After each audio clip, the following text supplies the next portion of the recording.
आणि महानगरपालिकेच्या निवडणुकीदरम्यान काँग्रेसचे आमदार सतेज पाटील यांनी एक व्हिडिओ बॉम्ब टाकून खळबळ उडवून दिली। सत्ताधारी आमदारांना मतदानाच्या आधी 40 लाख रुपये घेतल्याचा दावा या व्हिडिओच्या माध्यमातून केला जातोय आणि याच व्यक्तीचा व्हिडिओ सतेज पाटलांनी प्रसिद्ध केला। हा व्हिडिओ प्रसिद्ध करत हे खरं आहे का असं कॅप्शनही त्यांनी दिलंय।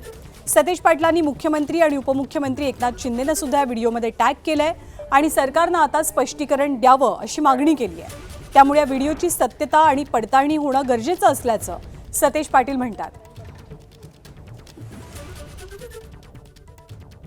या व्यवस्थेमध्ये आमदारांच्यावर एखादा आरोप होतो त्यावेळी त्याची सत्यता पडताळणी होणं गरजेचं आहे, कारण की लोकांच्यात एक अविश्वासाचं वातावरण त्यामुळे निर्माण होते।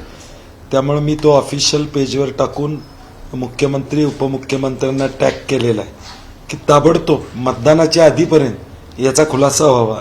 हे खरं आहे का खोटं आहे एवढंच आमचं म्हणणं आहे। खोटा असेल तर हा व्हिडिओ खोटा आहे म्हणून त्या ठिकाणी, कारण तो सोशल मीडियावर व्हायरल झाला, ज्यांनी टाकलेला आहे ती आयडी आहे त्यांना बोलवून घेतलं पाहिजे।